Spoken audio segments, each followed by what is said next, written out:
আসসালামু আলাইকুম, শুভেচ্ছা সহ আমন্ত্রণ চ্যানেল আই সংবাদে আপনাদের সাথে আছে আমি নবনীতা। বিস্তারিত সংবাদের শুরুতেই জানিয়ে দিচ্ছি সুপার ফ্রেশ ফর্টিফাইড সয়াবিন তেল সংবাদ শিরোনাম। অগ্রাধিকার ভিত্তিতে সরকারের গুরুত্বপূর্ণ কাজ নির্ধারণে প্রধান উপদেষ্টার নির্দেশ, নিজ মন্ত্রণালয়ের সচিবদের সঙ্গে প্রথম বৈঠক। রাজনৈতিক দলগুলোর সাথে অন্তর্বর্তী সরকারের আনুষ্ঠানিক বৈঠক শুরু, বিজয় নস্যাতের চক্রান্ত শুরু হয়েছে বললেন ফখরুল। আওয়ামী লীগকে সংগঠিত হতে স্বরাষ্ট্র উপদেষ্টার পরামর্শ, সনাতন ধর্মাবলম্বীদের উপর নির্যাতনের বিচার হবে বললেন ধর্ম উপদেষ্টা। আওয়ামী লীগের আমলে ৯২,০০০ কোটি টাকা লুটপাটের অভিযোগ, ঋণ খেলাপিদের ব্যাংক হিসাব অবরুদ্ধ করার পরামর্শ। এবং প্যারিসে পর্দা নামল গ্রেটেস্ট শো অন আর্থের ৩৩তম আসর, হাড্ডাহাড্ডি লড়াইয়ে চীনকে টপকে পদক তালিকার শীর্ষে যুক্তরাষ্ট্র। এছাড়াও নিটোল টাটা বিশ্বের সংবাদে থাকছে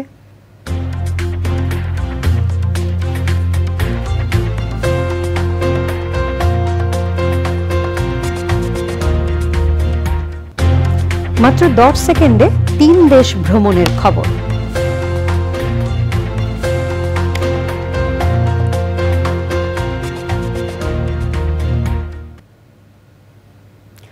সংবাদ শিরোনামগুলো জানাচ্ছিলাম। এখনকার সংবাদ আয়োজন একই সঙ্গে চ্যানেল আর ইউটিউব চ্যানেল এবং চ্যানেল আর ওটিটি প্ল্যাটফর্ম আই স্ক্রিনে লাইভ স্ট্রিমিং হচ্ছে।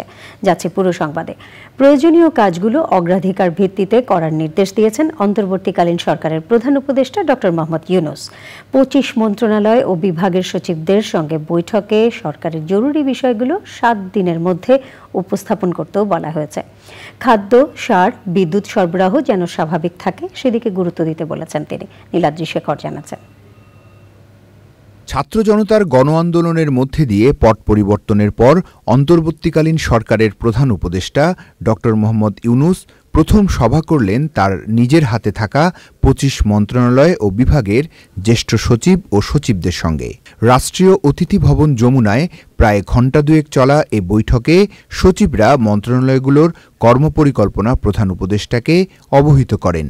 আগামী দিনে রাষ্ট্র পরিচালনায় সচিবদের দিক নির্দেশনা দেন প্রধান উপদেষ্টা। সবগুলো মন্ত্রণালয়, বিভাগ, দপ্তর অধিদপ্তরের কাজগুলো এগুলোকে ফাংশনাল করার জন্য তিনি নির্দেশনা দিয়েছেন এবং যেগুলো জরুরি এই মুহূর্তে আছে, একটা ৭ দিনের মতো একটা বিষয় আছে যে ৭ দিনের মধ্যে যতগুলো বেশি জরুরি আছে যেগুলো ওনার কাছে উপস্থাপন করার মতো, যেগুলো উপস্থাপন করতেই হবে সেই বিষয়গুলো ওনাকে সরাসরি যেন উপস্থাপন করা হয়। পদবঞ্চিতদের ব্যাপারে শিগগিরই সিদ্ধান্ত আসবে বলেও জানান সিনিয়র সচিব। যেমন সার আছে, খাদ্য আছে, বিদ্যুৎ, জ্বালানি, বন্দর এবং রেল, এই সকল বিষয়গুলোকে দ্রুত ফাংশনাল করার জন্য তিনি নির্দেশনা দিয়েছেন। আরেকটা বিষয় হচ্ছে তিনি তারুণ্যের শক্তির উপরে আলোকপাত করেছেন এবং সেখানে বলেছেন যে তারুণ্যের শক্তির মাধ্যমে যে পরিবর্তনটা আসছে এর মাধ্যমে একটা সুযোগ তৈরি হয়েছে।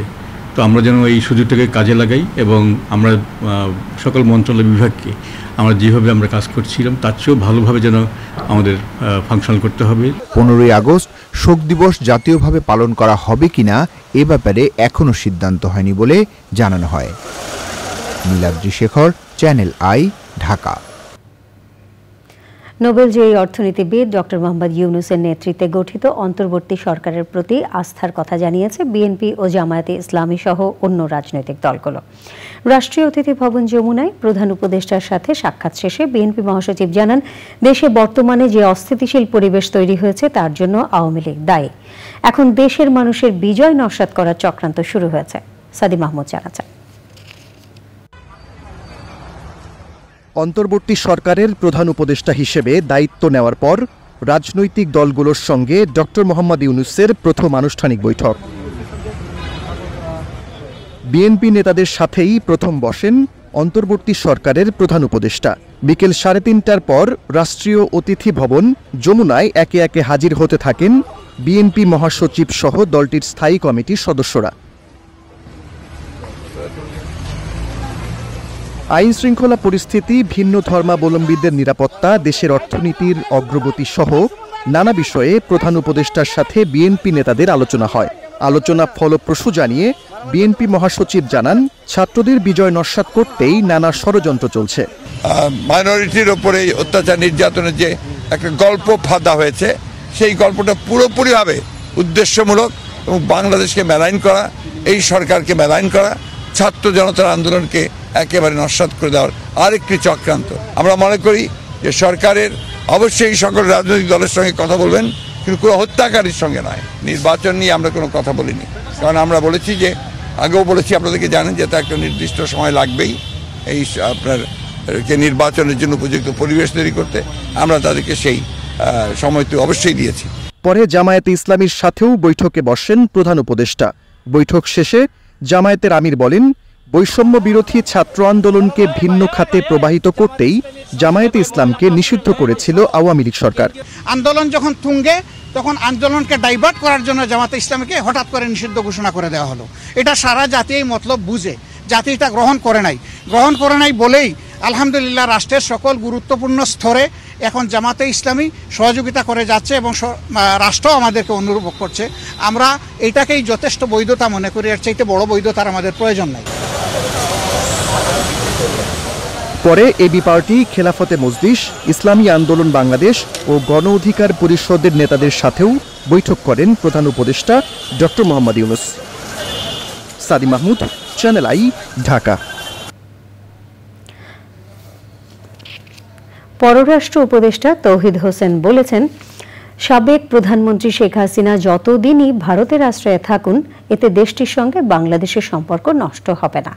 নতুন সরকারের প্রথম কূটনৈতিক ব্রিফিংয়ের পর সাংবাদিকদের তিনি জানান, ভারতের সঙ্গে সম্পর্ক স্বার্থের এবং সেখানে যে যার স্বার্থ দেখবে।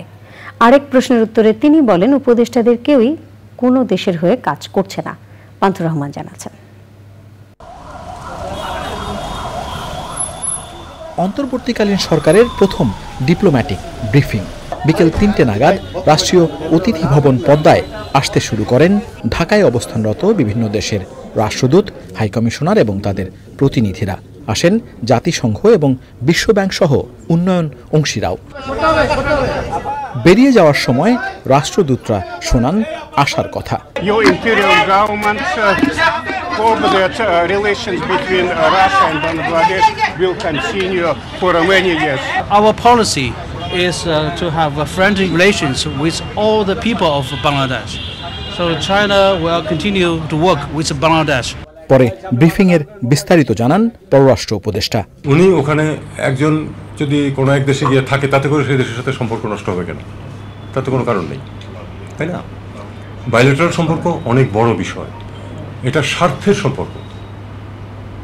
বন্ধুত্বটাও কিন্তু স্বার্থের জন্য, স্বার্থ বিঘ্নিত হলে কিন্তু বন্ধুত্ব থাকে না। তো দুই পক্ষের স্বার্থ আছে, বাংলাদেশে ভারতের স্বার্থ আছে, ভারতে আমাদের স্বার্থ আছে, কাজে আমরা সেই স্বার্থকে ফলো করবো এবং আমাদের সুসম্পর্ক বজায় রাখার সবসময় চেষ্টা করতে হবে। প্রশ্নের উত্তর দিতে গিয়ে উপদেষ্টা বলেন, নতুন সরকার গঠনের প্রেক্ষাপট, সম্ভাব্য সংস্কার, ভবিষ্যৎ পরিকল্পনা সম্পর্কে ধারণা দেয়া হয় কূটনীতিকদের। আমার নিজের ব্যাপারে তো আমি নিশ্চয়তা দিতে পারি, কিন্তু অন্যদের ব্যাপারে নিশ্চয়তা না। কিন্তু আমি যা দেখেছি, আমি মোটামুটি নিশ্চিন্ত যে কেউই অন্য কোনো দেশের হয়ে বিট করছে না এখানে। যার সাথে যে ধরনের চুক্তি আছে, যে কমিটমেন্ট আছে বাংলাদেশের বিভিন্ন ক্ষেত্রে, আন্তর্জাতিক পর্যায়ে, বাইলেটারাল পর্যায়ে, সেগুলি কিন্তু যে কমিটমেন্ট বাংলাদেশ করেছে, সেই কমিটমেন্ট অবশ্যই আমাদেরকে রক্ষা করতে হবে।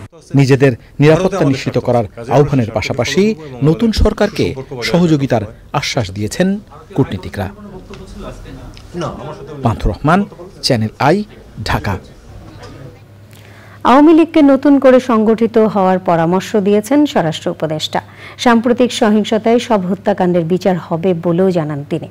সনাতন ধর্মাবলম্বীদের উপর নির্যাতনের বিচার হবে বলে জানিয়েছেন ধর্ম উপদেষ্টা। আরও জানাচ্ছেন রফিকুল পাশার। নিজ নিজ কার্যালয়ে ব্যস্ত সময় পার করেছেন নতুন সরকারের উপদেষ্টারা।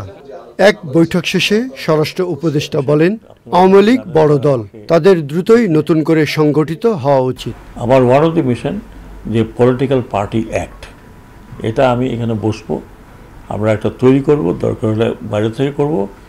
ওই পলিটিক্যাল পার্টি অ্যাক্টের মধ্যে যারা পলিটিক্স করতে পারবেন, না পারলে করেন না। এখানে পার্টি তো অভাব নাই। আওয়ামী লীগ একটি বড় রাজনৈতিক দল, প্রচুর ভালো ভালো নেতা আছে। সেই দল এরকমভাবে ভেঙে পড়ে যাবে যে লোকে এখন লুকিয়ে লুকিয়ে বেড়াচ্ছে যে আবার পেলে না কি জানি হয়। আমি ওনাদেরকেও আশা দিচ্ছি, কথা দিচ্ছি যে আপনারা দল গুছিয়ে নেন, আপনাদের দলকে তোকে ব্যান করা নেই।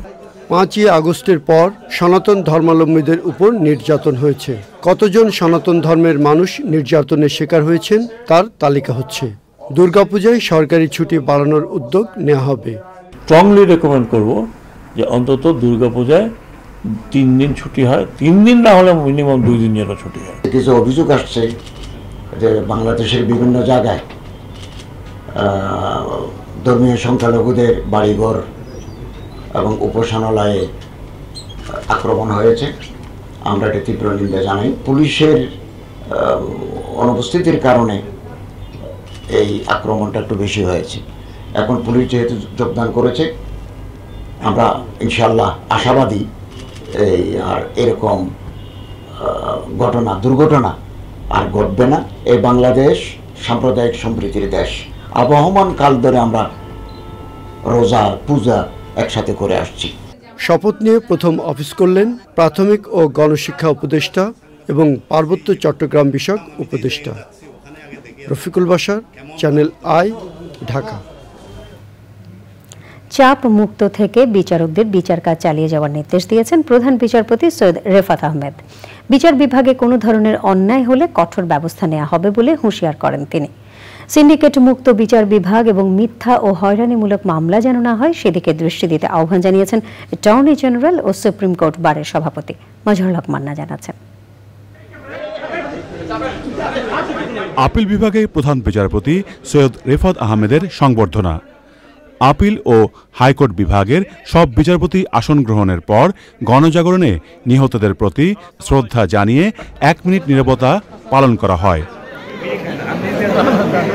পরে অ্যাটর্নি জেনারেল কার্যালয়ের পক্ষ থেকে সংবর্ধনা জানিয়ে বিচার বিভাগের নানা অনিয়মের বিষয় তুলে ধরেন রাষ্ট্রের প্রধান আইন কর্মকর্তা। বিগত 1 দশকের বেশি সময় ধরে যত খুন, গুম, মিথ্যা মামলা, গায়েবী মামলা, মরা মানুষের বিরুদ্ধে মামলা হয়েছে, আমি বলেছি তাদের বোবা কান্না, তাদের অধিকার প্রতিষ্ঠার জন্য বিচার বিভাগকে উন্মুক্ত করে দিতে, যাতে তাদের অধিকার প্রতিষ্ঠা হয়। বিগত সরকারের সময় হওয়া মামলা সম্পর্কে প্রধান বিচারপতির কাছে অভিযোগ আনেন সুপ্রিম কোর্ট বারের সভাপতি। বিচার বিভাগের সুপ্রিম কোর্টে এবং নিম্ন আদালতে সর্বক্ষেত্রে কোনো সিন্ডিকেট রাখা যাবে না। সিন্ডিকেট শেষ করে দিতে হবে, সকল প্রকার দুর্নীতি বন্ধ করতে হবে। দুর্নীতির ব্যাপারে 0 টলারেন্স যেন উনি বজায় রাখেন, সেটা আবেদন জানাচ্ছি। সংবর্ধনার জবাবে প্রধান বিচারপতি বিভিন্ন অভিযোগের বিষয়ে নিজের অবস্থান পরিষ্কার করেন। উনি বলতে চেয়েছেন যে নিম্ন আদালতের বিচারক এটা ওপেন বলেছে, ওনাদের পাশে আছেন। At the same time this is a warning. পাশে থাকা মানে এই যে আপনি ন্যায় বিচার করেন, অবিচার বা দুর্নীতির দিকে আগাবেন না। ছাত্র জনতার আশা আকাঙ্ক্ষা প্রতিফলনে সবাইকে সহযোগিতা করতে আহ্বান জানিয়েছেন প্রধান বিচারপতি। Mazharul Haque Manna, channel I, Dhaka. Police সংগঠিত হয়ে স্বাভাবিক কাজ শুরু করলে সেনাবাহিনী ব্যারাকে ফিরে যাবে। সোমবার বিকেলে খুলনার শহীদ শেখ আবু নাসের স্টেডিয়ামে সাংবাদিকদের প্রশ্নের উত্তরে কথা বলেন সেনাপ্রধান জেনারেল ওয়াকারুজ্জামান। সেনাপ্রধান বলেন, দেশের আইন শৃঙ্খলা পরিস্থিতির উন্নতি আশাব্যঞ্জক। পরিস্থিতির আরও উন্নতি হলে সকল নিয়মিত বাহিনী সন্ত্রাস দমনে তাদের অভিযান পরিচালনা করবে। পরে খুলনার বিভাগীয় প্রশাসন, জেলা প্রশাসন, ডিআইজি, কেএমপি কমিশনার সহ ঊর্ধ্বতন সরকারি কর্মকর্তাদের সাথে বৈঠক করেন সেনাপ্রধান।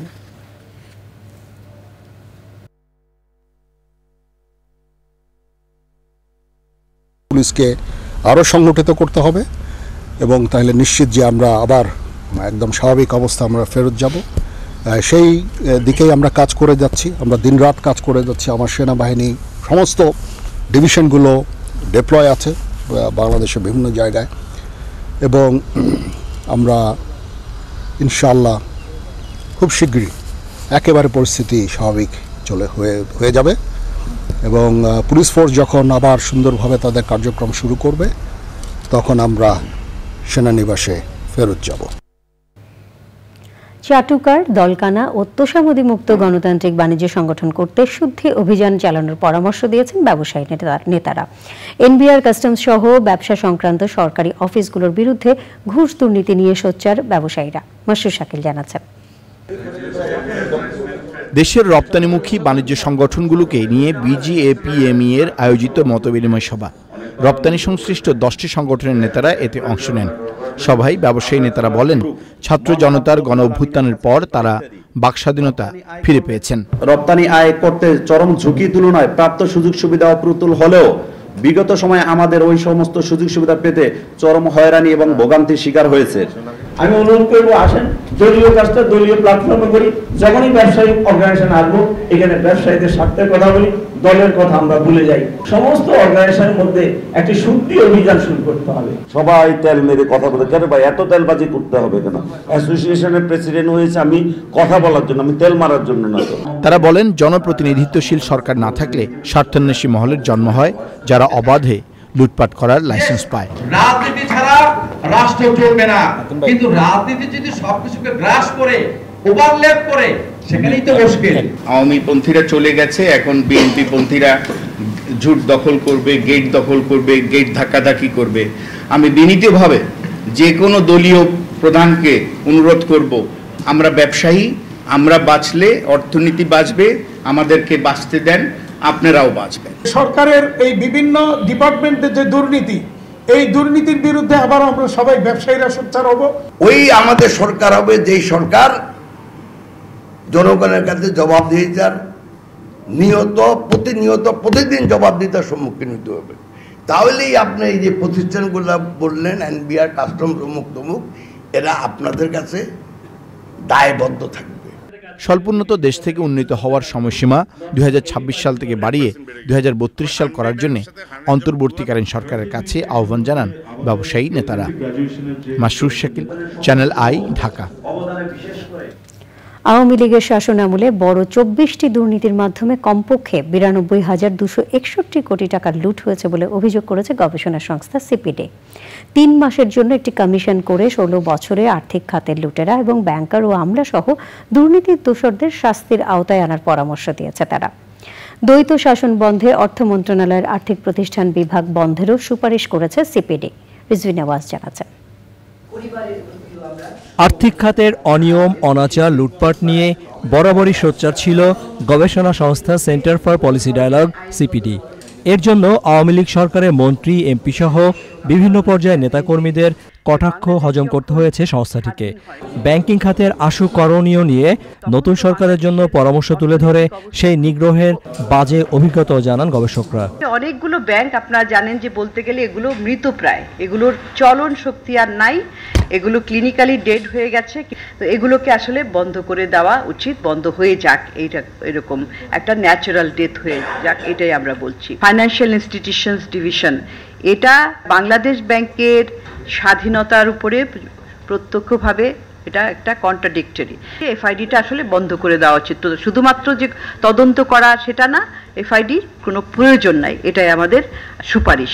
কয়েকশো তরুণের প্রাণের বিনিময়ে অর্জিত দেশ গড়ার সুযোগ যেন কোনোভাবেই হাতছাড়া না হয়, একই সাথে সরকারে এবং প্রশাসনে থেকে দিনের পর দিন দুর্নীতি করেছে তারাও যেন পার না পায়, সেটা নিশ্চিত করার আহ্বান সিপিডির। শ্বেতপত্র প্রকাশ করতে হবে, হোয়াইট পেপার।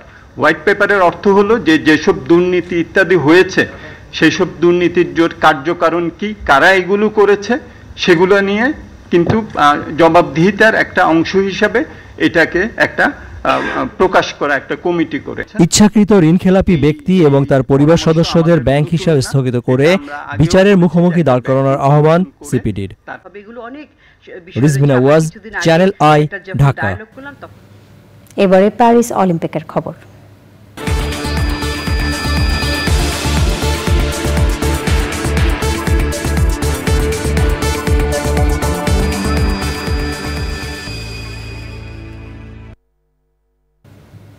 জমকালো আয়োজনের মধ্য দিয়ে হয়ে গেল প্যারিস অলিম্পিক গেমসের সমাপনী।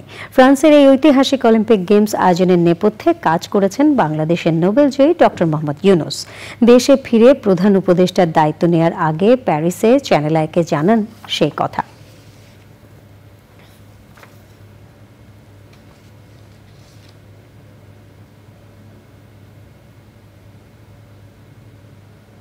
প্যারিস অলিম্পিকের শেষ ইভেন্ট মেয়েদের বাস্কেটবলে স্বর্ণ জিতে পদক তালিকায় চীনকে পেছনে ফেলেছে যুক্তরাষ্ট্র। প্যারিসে চীন ও যুক্তরাষ্ট্র দু দলই সমান 40টি করে স্বর্ণ জিতেছে। তবে রূপা ও ব্রোঞ্জ পদক প্রাপ্ত অলিম্পিকে মেয়েদের বাস্কেটবলে এটি যুক্তরাষ্ট্রের টানা 8ম স্বর্ণ জয়। এবারের আসরে ছেলেদের বিভাগেও ফ্রান্সকে হারিয়ে স্বর্ণ পদক জিতে যুক্তরাষ্ট্র। এরই সাথে সংবাদে নিয়ে নিচ্ছি খানিকক্ষণের বিরতি। আর বিরতির পর অন্যান্য সংবাদের সাথে জানিয়ে ফিরব। 10 মাসে গাজার মোট আপনারা দেখছেন চ্যানেলের সংবাদ। কিডনি রোগীদের স্বল্প মূল্যে ডায়ালাইসিস সুবিধায় গণস্বাস্থ্য নগর হাসপাতালকে 10টি ডায়ালাইসিস মেশিন দিয়েছে Dhaka mercantile cooperative bank limited. রাজধানীর ধানমন্ডিতে গণস্বাস্থ্য নগর হাসপাতালে মেশিন হস্তান্তরের আনুষ্ঠানিকতায় উপস্থিত ছিলেন ঢাকা মার্কেন্টাইল কোঅপারেটিভ ব্যাংক লিমিটেডের চেয়ারম্যান আবু জাফর চৌধুরী, গণস্বাস্থ্যের ট্রাস্টি বোর্ডের ভারপ্রাপ্ত চেয়ারম্যান ডাক্তার আবুল কাশেম চৌধুরী, গণস্বাস্থ্যের প্রতিষ্ঠাতা ডাক্তার জাফরুল্লাহ চৌধুরীর স্ত্রী এবং গণস্বাস্থ্যের ট্রাস্টি শিরিন হক সহ উভয় প্রতিষ্ঠানের সংশ্লিষ্টরা। অনুষ্ঠানের শুরুতেই প্রামাণ্যচিত্রের মাধ্যমে গণস্বাস্থ্যের প্রতিষ্ঠাতা, বীর মুক্তিযোদ্ধা ও গরিবের চিকিৎসক খ্যাত ডাক্তার জাফরুল্লাহ চৌধুরীর জীবন ও কর্মের উপর আলোকপাত করা হয়। বক্তব্যে ঢাকা মার্কেন্টাইল কোঅপারেটিভ ব্যাংক লিমিটেডের চেয়ারম্যান বলেন, সামাজিক দায়বদ্ধতা থেকেই গণস্বাস্থ্য নগর হাসপাতালকে ডায়ালাইসিস মেশিন দেওয়ার উদ্যোগ নিয়েছেন তারা। এ সময় 10টি ভেন্টিলেশন মেশিন দেওয়ারও ঘোষণা দেন তিনি।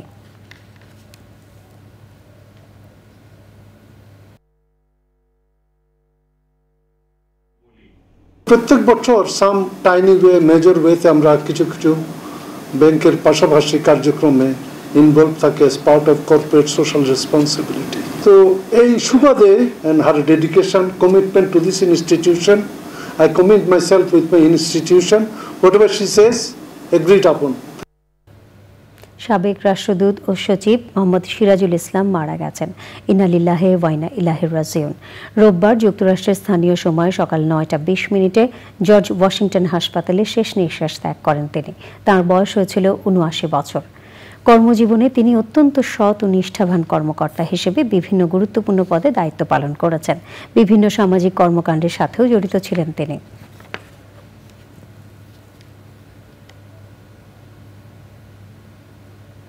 দশ মাসে ইসরায়েলি বাহিনীর হামলায় প্যালেস্টাইনের গাজা উপত্যকার মোট জনসংখ্যার 1.8% মানুষ নিহত হয়েছে বলে উঠে এসেছে ফিলিস্তিনের কেন্দ্রীয় পরিসংখ্যান ব্যুরোর তথ্য উৎপাত্তে। নিহতদের প্রায় 75%-এরও বয়স 30 বছরের নিচে। গাজার স্বাস্থ্য মন্ত্রণালয়ের তথ্য মতে চলমান সংঘাতে অন্তত 39,790 জন ফিলিস্তিনি নিহত হয়েছে, আহত হয়েছে 92,000।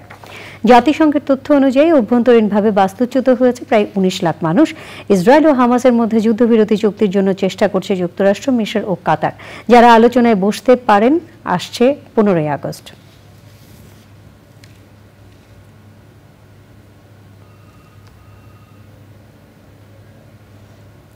আই স্ক্রিন সাংস্কৃতিক সংবাদ।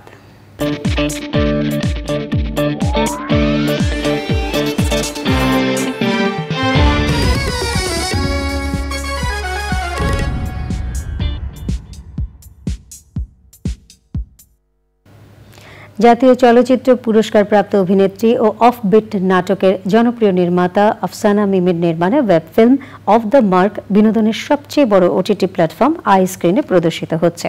ইমপ্রেস টেলিফিল্ম পরিবেশিত গ্রিন স্ক্রিন নির্মিত এই ওয়েব ফিল্মটি প্রিমিয়াম কন্টেন্ট হিসেবে স্ট্রিমিং হচ্ছে আই স্ক্রিনে। খুব সাধারণভাবে নির্মাণ করা অফ দ্য মার্কে জীবনের সুখ দুঃখের গল্প খুঁজে পাবেন দর্শকরা। নিটোল টাটা বিশেষ সংবাদ।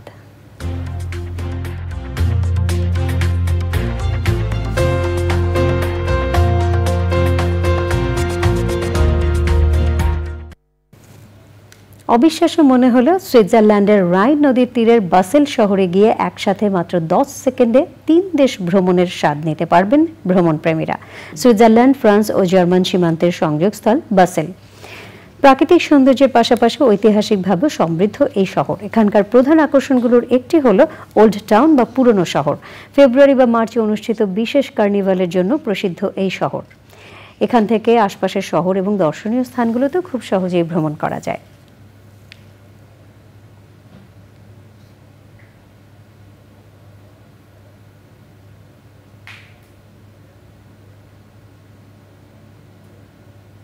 এবারে কৃষি সংবাদ।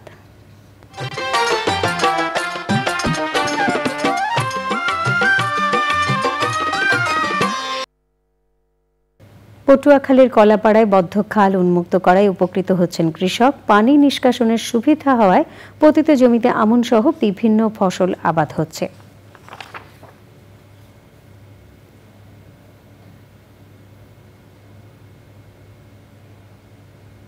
এখন দেখবেন প্রকৃতি সংবাদ।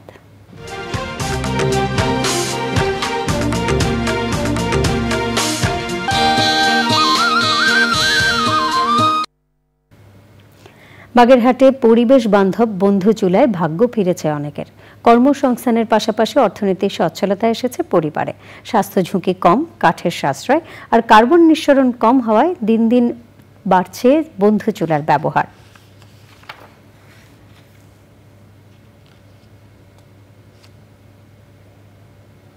পূবালী ব্যাংক বাণিজ্য সংবাদ।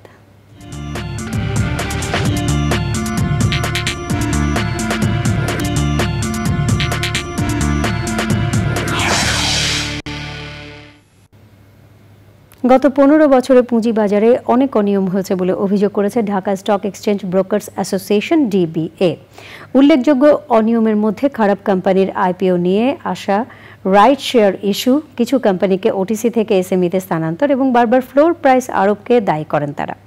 ঢাকা ক্লাবে এক সংবাদ সম্মেলনে এসব কথা তুলে ধরেন ডিবিএ সভাপতি সাইফুল ইসলাম। তিনি বলেন, অতীতে অনেক শেয়ারের দাম কারসাজির মাধ্যমে বাড়ানো হয়েছিল, জড়িতদের বিরুদ্ধে কোনো ব্যবস্থা নেয়নি নিয়ন্ত্রক সংস্থা বিএসইসি।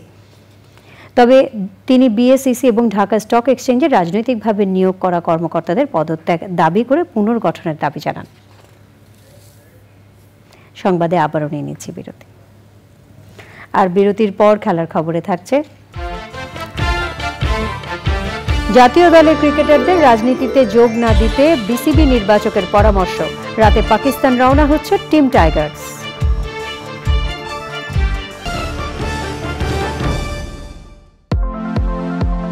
প্রতিদিন আছে যে সুযোগ আছে আসার। নতুন ক্লোজ আপ তোমাকে দেয় 6 গুণ বেশি ফ্রেশনেস। এখন ট্রিপল ফ্রেশ ফর্মুলার সাথে মুখের কোনায় কোনায় পরিষ্কার করে, জীবাণু থেকে সুরক্ষা দেয় সতেজ নিঃশ্বাস 12 ঘন্টা পর্যন্ত। ক্লোজ আপ 12 ঘন্টা পর্যন্ত সতেজ নিঃশ্বাস। উজ্জ্বলতার উপহার মাত্র 60 টাকায়। Glow and lovely serum cream এর মাল্টিভিটামিন সিরাম ত্বকের 3 স্তর গভীরে যায়, দাগ ও মলিনতা দূর করে আর দেয় এইচডি উজ্জ্বলতা। গ্লো অ্যান্ড লাভলি মাত্র 60 টাকায়। সোহাগ চাঁদ বদনি ধ্বনি নাচো তো দেখি, সোহাগ চাঁদ বদনি ধ্বনি নাচো তো দেখি। তোমার চোখ তো সরছেই না, তোমার উজ্জ্বলতা সরতেই দিচ্ছে না। প্রথমবারের মতো ভিটামিন সি ও ভিটামিন ই সমৃদ্ধ নতুন লাক্স, যা দেয় আমার দাগহীন উজ্জ্বলতা। নতুন লাক্স। প্রতিদিন এমন ছোট ছোট মুহূর্তগুলো তৈরি করে জীবনের গল্প। Hatil, live and relive. Dutch Bangla ব্যাংকে আরএফসিডি অ্যাকাউন্টের সুবিধা আরও বাড়ল। নিবাসী বাংলাদেশি বিদেশ থেকে দেশে ফেরত আসার সঙ্গে প্রথম বৈঠক। রাজনৈতিক দলগুলোর সাথে অন্তর্বর্তী সরকারের আনুষ্ঠানিক বৈঠক শুরু। বিজয় নস্যাতের চক্রান্ত শুরু হয়েছে বললেন ফখরুল। আওয়ামী লীগকে সংগঠিত হতে স্বরাষ্ট্র উপদেষ্টার পরামর্শ। সনাতন ধর্মাবলম্বীদের উপর নির্যাতনের বিচার হবে বললেন ধর্ম উপদেষ্টা। আওয়ামী লীগের আমলে ৯২,০০০ কোটি টাকা লুটপাটের অভিযোগ। ঋণ খেলাপিদের ব্যাংক হিসাব অবরুদ্ধ করার পরামর্শ। এবং প্যারিসে পর্দা নামল গ্রেটেস্ট শো অন আর্থের ৩৩তম আসর। হাড্ডাহাড্ডি লড়াইয়ে চীনকে টপকে পদক তালিকার শীর্ষে যুক্তরাষ্ট্র। পরবর্তী সকল সংবাদ দেখার আমন্ত্রণ রইল। ধন্যবাদ সবাইকে।